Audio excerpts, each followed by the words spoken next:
आज जाति जनगणना एवं वंचितों के अधिकार हेतु जनहित संकल्प यात्रा निकाली गई।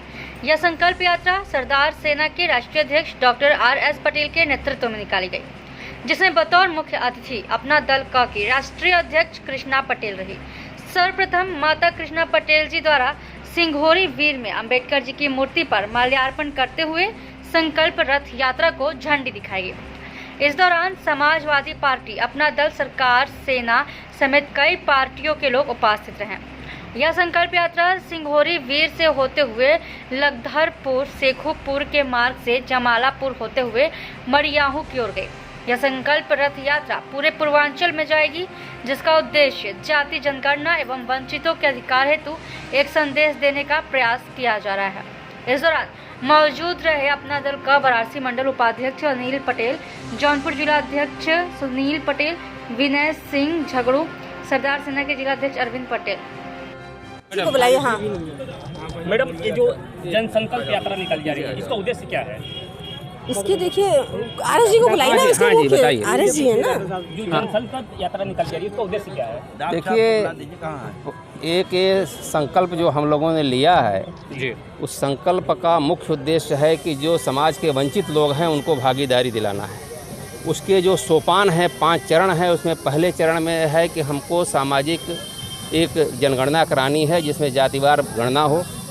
ये जो व्यवस्था है आजकल हमारे समाज को खंड खंड में बांट रही है और जाति की गणना नहीं कर रही है, सबको भ्रम में रख रही है। कौन बांट रहा है, और ये जो व्यवस्था हमारी है आज की तारीख में, जो भी व्यवस्था है आज की व्यवस्था जो है, जो केंद्र में है, जो प्रदेश में है, वो आप सब जानते हैं, उसमें किसी को कहने की जरूरत नहीं है।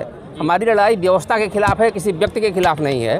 और जो व्यवस्था है आज से नहीं, आज़ादी के बाद काका कालेकर समिति की रिपोर्ट आई, मंडल आयोग की रिपोर्ट आई है, जिसमें अनुशंसाएँ की गई कि जातिगत जनगणना कराई जाए।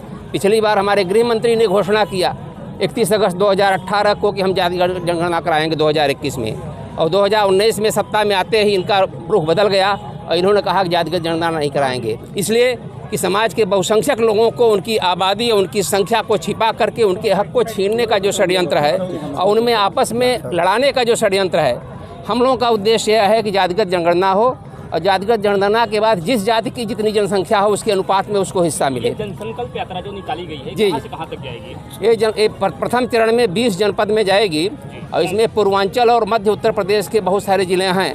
20 जिलों को गिनाना तो इस समय उचित नहीं होगा, लेकिन हमारे लिटरेचर में है कि 20 जिले हैं और यहाँ से चल कर के अभी जौनपुर में होगी, जौनपुर के आगे आजमगढ़ जाएगी, फिर आगे देवरिया, कुशीनगर, ये सब एरिया होते हुए लौट करके आखिर में फिर एक परिक्रमा करके वाराणसी में समाप्त होगी। क्या माना जाए कि इस संकल्प यात्रा के तहत जो है कि कहीं 2022 की तैयारी तो नहीं सरकार कर रही है? देखिए, जब हम 1947 में जब हमने ये देश की आज़ादी ली, 1950 में संविधान हमने किया, जब स्वीकार किया है, तो संविधान में निश्चित है कि जो पावर है हमारी सामाजिक ताकत है, सामाजिक ताकत को राजनीतिक इसका ट्रांसफॉर्मेशन आवश्यक है। इसलिए प्रजातंत्र में जब तक वो पार्लियामेंट्री डेमोक्रेसी में जब तक आपके पास सत्ता नहीं होगी, आप अपने लोगों को अपने अधिकार नहीं दे सकते। तो इसका जो भी अर्थ लगाएं, लेकिन ये जरूर है कि हम समाज को जागृत करेंगे, समाज को एक समर्थन किसको देंगे?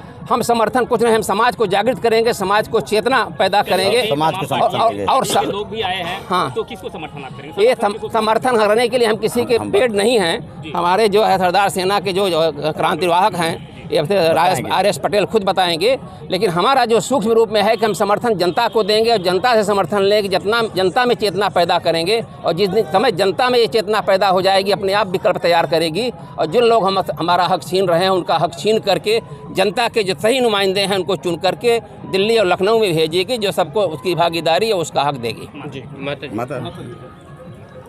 माता जी, जनसंकल्प यात्रा में आप आई हुई है और कहीं न कहीं आभास लगाए जा रहे हैं, कयास लगाए जा रहे हैं कि कहीं न कहीं अपना दल कमेरावादी की तैयारी 2022 को लेकर भी इसको देखा जा रहा है। क्या कहेंगे इस पर? देखिए, जब सन 1995 4 नवंबर को डॉक्टर पटेल ने इसकी स्थापना की थी जी, तो उन्होंने सत्ता के साथ साथ व्यवस्था परिवर्तन की भी लड़ाई को जोर दिया था। जी, आज हम किसी भी पार्टी में जा रहे हों, कहीं भी जा रहे हों, तो उसका अनुमान यही लगाया जाता है कि आपका चुनाव है, जबकि सही बात ये होती कि जितने भी राजनीतिक लोग होते हैं उनकी चर्चा हर पार्टी के सदस्य, हर पार्टी के राष्ट्रीय नेता से चलती रहती है।